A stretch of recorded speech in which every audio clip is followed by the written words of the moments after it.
두 번째 따라합니다. 내 생각을 버리고 말씀에 순종해야 합니다.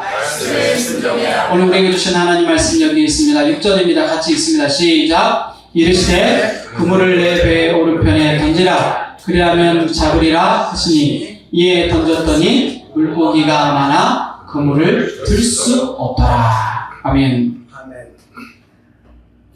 베드로와 제자들은 부름을 처음 받을 때도 똑같은 일을 경험했어요. 하지만 여전히 그들은 그거를 잊어버린 거죠. 하지만 하나님의 역사하심으로 그들이 예수님의 말씀에 순종하게 됩니다. 본문에 보면 알 수 없는 힘에 이끌려, 그 성령에 이끌려서 던졌다라고 성경은 이야기하고 있어요. 근데 우리 한글 버전에 나와 있지는 않아요. 그 알 수 없는 힘이 그들로 하여금 던지게끔 만드시고, 오늘 우리를 하나님께서 순종할 수 있게끔 만드실 줄 믿습니다. 하나님의 말씀을 따를 수 있도록 도와주실 줄 믿습니다. 여러분 그냥 반응하기만 하면 돼요. 하나님 말씀에 그냥 반응하면 돼요. 딴 생각하지 말고, 깨부리려고 하지 말고 그냥 말씀을 그대로 받아들이면 돼요. 그러면 주님이 일하실 것입니다. 오른편에 던져보아라. 말씀에 의지하여 오른편에 그물을 던졌습니다. 하나님의 역사는 거기서 시작되었습니다. 오늘 저와 여러분이 하나님의 말씀을 붙드는 그런 은혜가 있기를 축복합니다. 말씀을 붙들지 않고 내 뜻대로 내 생각대로 하려고 하면 안 돼요. 말씀이 살아 움직여서 내 입에서 내 행동을 할 때 그 말씀에 의지해서 나가야 돼요.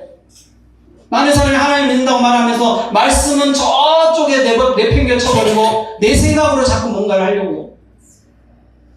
내 감정에 이끌려서 하려고. 그러면 실패할 수밖에 없습니다, 여러분. 내 생각이나 내 고집이 앞서면은 하나님의 말씀의 역사가 일어나지 않습니다. 오늘 우리가 필요한 것은 말씀을 붙드는 용기가 필요한 것입니다. 따라합시다. 말씀을 붙드는 삶을 삽시다. 한 말씀이라도 좋아요. 여러분만 감동 주시는 그 한 말씀. 우리 영철사님 처음 오셔가지고 주시는 말씀 그거 붙들겠다고 하셨는데 한번 선포해 보시죠. 잘하시잖아요. 그 말씀대로 살고 계십니까? 아멘. 자, 항상 기뻐하라. 다 같이 따라해. 항상 기뻐하라. 쉬지 말고 기도하라. 범사에 감사하라. 이는 그리스도 예수 안에서 너희를 향하신 누구의 뜻이라고요? 하나님의 뜻이니라. 할렐루야. 이 말씀 하나만 가져도 돼. 어떤 것이든 여러분 마음에 감동을 주면 그 주시는 말씀을 그냥 암송해서 여러분 걸로 만드세요. 그래서 그 말씀을 붙들고 기도하셔야 돼요. 그 말씀이 살아 움직여 역사할 수 있도록 여러분의 삶에 녹아져서 여러분의 인생을 지배하고 다스리고 여러분을 이끌어가는 말씀이 되게 해달라고 기도하시기 바랍니다.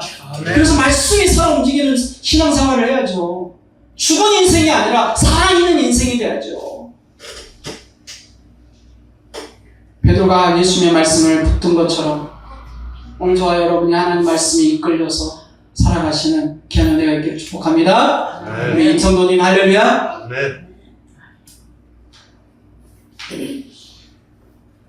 스티븐 잡스라는 사람, 여러분 애플을 창조하셨던 분 잘 창립했던 그 유명한 분이잖아. 이분이 신앙생활했던 분입니다. 하나님의 뜻을 구하며 순종하는 자세를 취하면서 이 사업을 어려움이 처했을 때 하나님 말씀을 붙들고 기도했다는 것입니다. 그럴 때 자기의 사업이 다시 회생되어서 성공으로 이끌어가는 그런 은혜를 경험했다고 그는 간증을 했습니다. 또 우리가 잘 알고 있는 배우 중에 한 사람 여러분을 소개합니다. 김우빈 씨. 한동안 이 드라마 나타나지 않았어요. 왜 그랬나 봤더니 이 사람이 죽을 병에 걸렸었어요. 6개월밖에 살지 못한다고 이야기했답니다. 그 사람. 갑자기 병원에 입원을 했는데 자기한테 아주 그냥 천천백력 같은 그런 이야기가 떨어진 거예요. 몇 개월을 못 산다고요? 6개월을 못 견딘다고 했대요. 그래서 주위에서도 기도하겠다고 해서 기도해주고 이 사람이 그때 하나님 앞에 눈물로 기도하면서 하나님이 의심되지는 않았대요. 그 간증을 들어보니까 하나님 의심이 되지는 않았대요. 그냥 하나님이 근데 주시는 말씀이 자기에게 힘이 됐다고 그러더라고요. 시편 23편 제가 4절만 준비했습니다. 한번 읽어볼까요? 이 영상은 좀 이따 보고 자 한번 읽어보겠습니다. 시작. 내가 사망의 음침한 골짜기를 다닐지라도 해를 두려워하지 않을 것은 주께서 나와 함께 하시니라. 주의 지팡이와 막대기가 나를 안위하시나이다. 빌립보서 4장 6-7절 시작. 아무것도 염려하지 말고 다만 모든 일에 기도와 간구로 너희 구할 것을 감사함으로 하나님께 하리라. 그리하면 모든 지각에 뛰어난 하나님의 평강이 그리스도 예수 안에서 너희 마음과 생각을 지키시리라. 이사야 41장 10절 시작. 내가 너와 함께함이라. 놀라지 말라. 나는 내 하나님이 됨이라. 내가 너를 굳세게 하리라. 참으로 너를 도와주리라. 참으로 나의 의로운 오른손으로 너를 붙들리라. 김우분 씨가 이런 경험을 하면서 하나님을 깊이 만나게 됩니다. 그가 그리고 말씀을 붙으면서 왜 사람인데 두려움이 안 생겼겠어요? 왜 사람인데 의심이 안 생기고 하나님이 원망스럽지 않았겠습니까? 왜 나에게 이런 일이 닥쳤는지 여러분 너무나도 당황스럽겠죠. 하지만 그 모든 마음을, 부정적인 마음을 뒤로하고 하나님 말씀을 붙들었다는 거예요. 할렐루야. 아멘. 사랑하는 여러분, 힘들고 어려운 일이 여러분에게 닥쳤고 도저히 내 힘으로 해결할 수 없는 일이 내 앞에 있습니까? 주의 말씀을 붙드시기 바랍니다. 아멘. 말씀이 능력입니다. 아멘. 말씀이 살리는 능력입니다. 오늘 여러분이 소개했던 우리 김우빈 씨가 붙잡았던 말씀이라도 여러분이 붙잡고 이 말씀을 여러분의 것으로 만드십시오. 저도 개인적으로 좋아하는 말씀들이에요. 특별히 이사야 41장 10절은 제 인생의 모토로 삼고 있는데 여러분 두려워하지 마십시오. 내가 너와 함께 하겠다고 말씀하십니다. 내가 너의 하나님이 됩니다고 말씀하시고 내가 너를 굳세게 하리라. 참으로 너를 도와주리라. 참으로 나의 의로운 오른손으로 너를 붙들리라. 오늘 하나님의 말씀이 저와 여러분의 인생을 변화시키는 능력이 되기를 소망합니다. 김우빈 씨가 어려운 병마 앞에서 이 말씀들을 붙들고 하나님 말씀에 순종했던 것처럼 여러분의 인생에도 어려움 앞에서 내 생각과 내 감정을 내려놓고 하나님의 말씀에 순종하는 결단을 하시기 바랍니다. 베드로가 예수님의 말씀에 순종해서 그물을 던졌던 것처럼 예상치 못한 축복의 경험을 받게 되는 저와 여러분이 되시기를, 또 베드로처럼 여러분의 가정에, 여러분의 삶에 그런 은혜가 일어나기를 주님으로 축복합니다. 아멘. 마지막 세 번째 따라합니다. 진심으로 고백해야 합니다. 여러분 결국 관계는 사랑입니다. 사랑을 진심으로 고백하는 것이 중요해요. 사랑을 진짜로 고백하는지 가짜로 고백하는지 그냥 보면 알잖아요. 이야기하는 거 보면 알잖아요. 오늘 우리에게 주시는 말씀이 여기 있습니다. 21장 15절에서 17절입니다.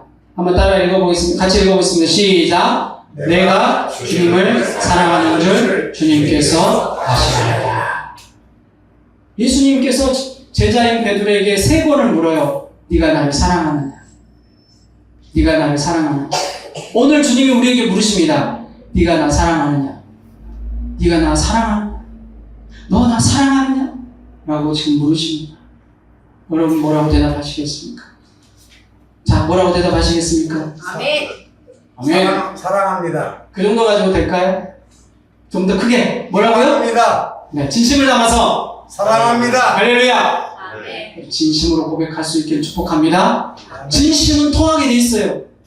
우리 세상 속담에 지성이면 감천이고, 사람의 마음의 진실은 통하게 돼 있다 그랬어요. 여러분 마음이 진심이면 하나님이 상달되는 거예요. 하나님이 들으시는 거예요. 오늘 예수님이 베드로에게 원하는 게 뭐예요?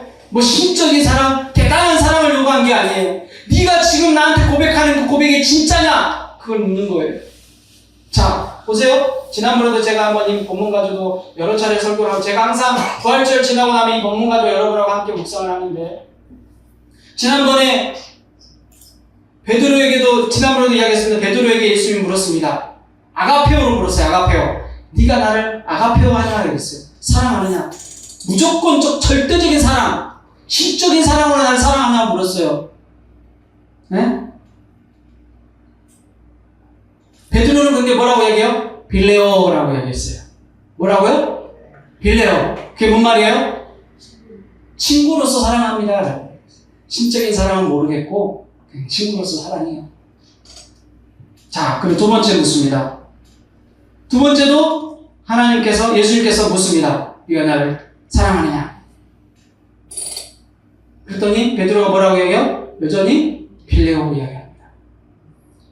두 번이나 아가페오라고 물었는데 마지막 세 번째 예수님이 물으실 때는 그럼 네가 진짜 필레오 하냐라고 물어요. 세 번째는 필레오로 물어요. 그럼 네가 진짜 우정으로라도 친구로서도 나 진짜 사랑해? 라고 묻는 거예요. 심적인 사랑 아니더라도 진짜 인간적으로라도 나 사랑하냐라고 물었어요. 그때 베드로가 머뭇거립니다. 자기가 사랑한다고 말했지만 그게 진심인지 모르겠고 인간적으로라도 진짜 사랑하는 것인지 지난 날이 스크린처럼 지나가는 거예요. 예수님을 배반했던 자기의 모습, 부끄럽고 허물투성인 자기의 모습. 감히 그 말을 진정성 있게 대답하기가 쉽지가 않았어요. 하지만 베드로는 잠시 고민했지만 그는 여기서 진심을 담아서 고백합니다. 예수님, 빌레오라고 고백합니다.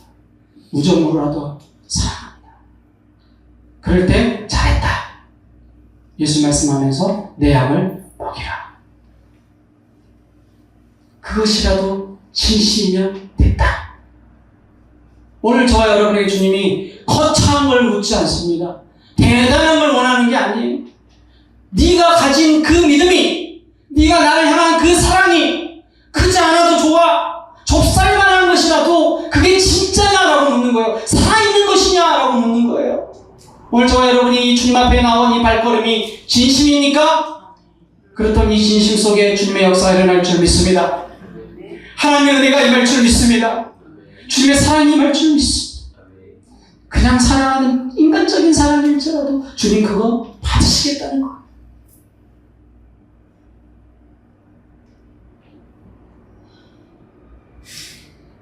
베드로가 잠시 근심했지만 그의 사랑은 진심이었습니다.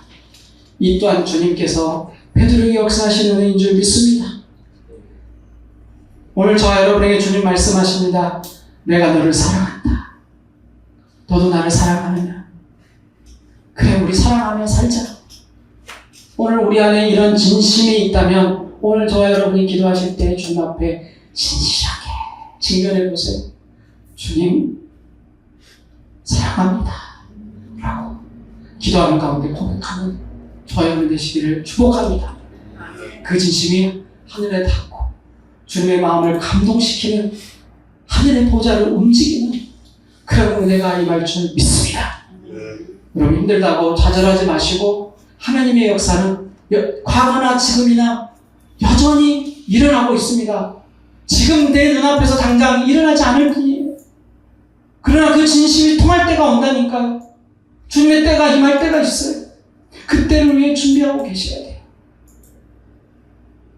가수 리셋이라는 친구가 있습니다. 이 친구는 제가 몰랐는데 이번에 예배를 준비하면서 설교를 준비하면서 알았는데 지금 복음 가수예요.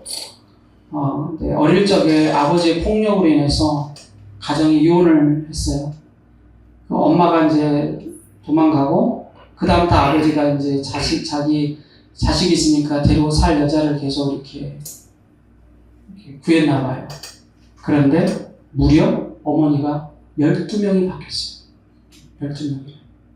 어떤 어머니는 일주일도 안 돼서 왔다가 가고 2달 있다가 가고 그렇게 하면서 상처를 받은 거예요. 이 아들이. 그러면서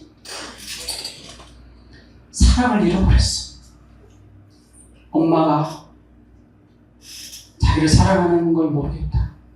아버지는 자기를 막 때리고 자기에게 더 사랑하지 않으니까 그 아버지의 사랑은 말할 것도 없고 엄마조차도 자기의 인생에서 사라진 지 오래가 됐고 그냥 왔다 떠나고 와서 같이 살다 보면 한 번은 자기가 데려온 그러니까 새엄마의 애기만 챙기고 자기는 딸을 시키니까 거기서도 또 상처를 받고 이렇게 12명의 여자가 지나갈 때까지 엄마가 지나갈 때까지 상처로 올린 삶을 살다가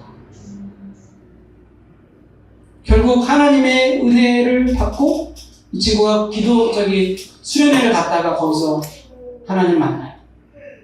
그리고 거기서 하나님의 자기를 만져주시고 같이 기도해주던 그 청년들이 기도해주던 그 기도의 은혜를 받고 근데 자기를 해피로만 기도해줬던 분들이 여자였다는 거예요.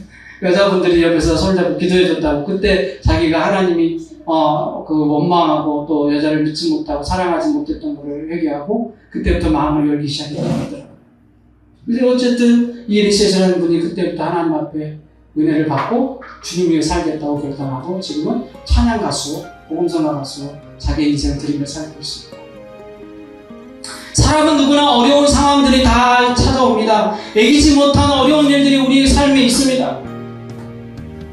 관계가 깨어지고 부서지고 견딜 수 없는 삶의 시련과 아픔 속에서 기도할 힘조차도 없어서 몸부림치고 있을 때에 하나님의 역사는 시작되는 것입니다.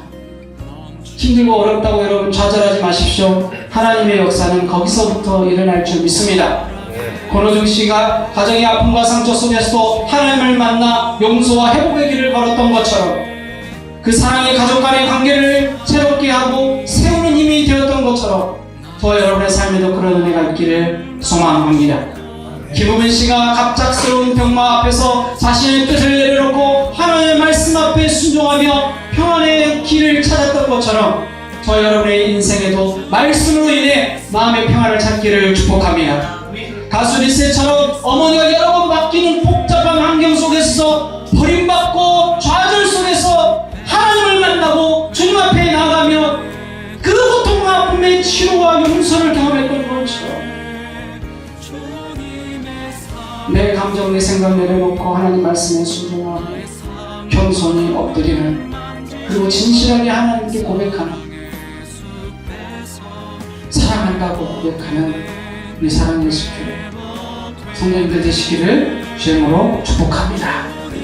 그래서 진정한 사랑을 발견하고 용서를 경험하기를 주 이름으로 소망합니다.